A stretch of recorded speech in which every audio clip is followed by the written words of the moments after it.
நேச்சரால் படைக்கப்பட்ட ஒரு அற்புதமான படைப்பு தாங்க நம்ம எர்த். அப்படிப்பட்ட உலகத்தில் நம்ம வாழ்கிறது ஒரு வரம் தான். ஸோ லைஃபோட இம்பார்ட்டன்ட் பற்றி நம்ம லாஸ்ட் வீடியோவில் பார்த்துருப்போம். அந்த லைஃப் வாழ்கிற இந்த பூமியோட அற்புதங்களை தேடி welcome to believe your knowledge.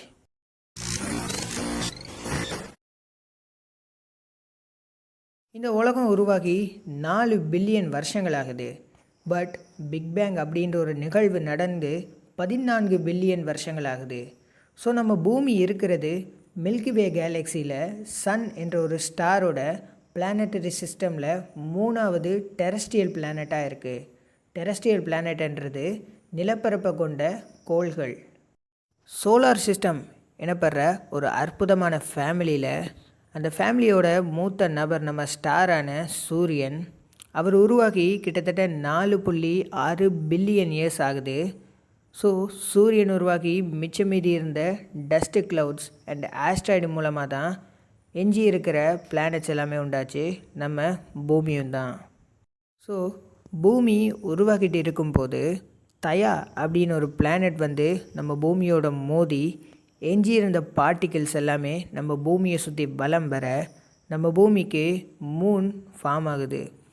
நம்ம பூமி சூரியனுக்கு ஹேபிட்டபிள் ஜோனில் இருக்குது. அதாவது இந்த ஜோனை விட்டு முன்னாடி போனால் ரொம்ப ஹாட்டாகவும், அதாவது நம்ம பூமியில் இருக்க அனைத்து நீரும் ஆவியாகிற அளவுக்கு ஹாட்டாகவும், பின்னாடி போனால் ரொம்ப கோல்டாகவும் இருக்கும். அதாவது நம்ம பூமியில் இருக்க அனைத்து நீரும் உறையும்படி ரொம்ப கோல்டாக இருக்கும்.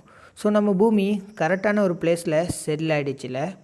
இதுவும் உயிர்கள் வாழ்கிறதுக்கான ஒரு கண்டிஷன் தான். கிட்டத்தட்ட 4000 எக்ஸோ பிளானட்ஸுக்கு மேலே நம்ம கண்டுபிடிச்சிருக்கோம். பட் எதுலேயுமே உயிர்கள் வாழ்கிறதுக்கு நம்ம பூமியை போல் சூழ்நிலை கண்டிப்பாக கிடையாது. ஸோ புரியுதா நம்ம பூமி எவ்வளோ வேல்யூபிள்னு. நம்ம பூமியில் வாழ்ந்து முடித்த உயிரினங்கள் நம்மளோட சேர்த்து வெறும் ஒரே ஒரு சதவீதம் தான் எஞ்சி இருக்கும். 99% அழிஞ்சு போயிடுச்சு. எப்படின்னு தானே கேட்குறீங்க. நம்ம பூமி இது வரைக்கும் 5 மாஸ் எக்ஸ்டிங்ஷனை சந்திச்சிருக்கு. அதாவது 5 மிகப்பெரிய பேரழிவு. அந்த ஒவ்வொரு பேரழிவுலேயும் மேஜரான ஸ்பீஷீஸ் எல்லாமே அழிஞ்சிருக்கு. அந்த 5 மாபெரும் பேரழிவும் முதலாவது ஓர்டோவிஷியன் சிலூரியன் எக்ஸ்டிங்ஷன் அண்ட் 2வது லேட் டெரோனியன் எக்ஸ்டிங்ஷன். அண்ட் இந்த எக்ஸ்டிங்ஷனோட எண்டில் தான் ஆம்ஃபிபியன்ஸ் அப்படின்னு ஒரு இனம் உருவாச்சு. அண்ட் 3வது த கிரேட்டஸ்ட் டையிங் எனப்படுற பெர்மினியன் எக்ஸ்டிங்ஷன். அண்ட் அதை தொடர்ந்து 50 மில்லியன் வருஷங்கள் கழித்து ட்ரையாசிக் எக்ஸ்டிங்ஷன். அப்புறம் நம்ம டைனோசர்ஸை அழித்த கிரெட்டஷியஸ் எக்ஸ்டிங்ஷன். ஸோ இவ்வளோ பெரிய பேரழிவுகளில் இருந்து தப்பியிருந்த ரொம்ப சின்ன உயிரினங்களில் இருந்து தான் நம்ம உருவாகி இருக்கோம். நம்ம மேமல்ஸ் எல்லாமே ஒரு எலியிலேருந்து எவால்வ் ஆனதாக தான் ரிசர்ச்சர்ஸ் எல்லோரும் சொல்கிறாங்க. நம்ம தான் அடுத்ததாக அழிய போகிற மேஜரான ஸ்பீஷீஸ். அப்படிப்பட்ட ஒரு எக்ஸ்டிங்ஷனை மனுஷனால் மட்டும்தான் உருவாக்க முடியும். ஸோ அதுக்குள்ளே நம்ம அவுட்டர் பிளானட்டரி சிவிலைஸ்டு ஆகிட்டோன்னா பிரச்சனை இல்லை. பட் இப்போவே அதுக்கான ஆராய்ச்சி எல்லாம் நடக்குது.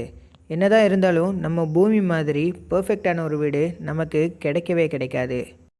அதனால் நம்ம பூமியை ரொம்ப பத்திரமாக பார்த்துக்கணும். நம்ம ரொம்ப லக்கி தானே. சரியான ஒரு காலகட்டத்தில் தான் வாழ்கிறோம்.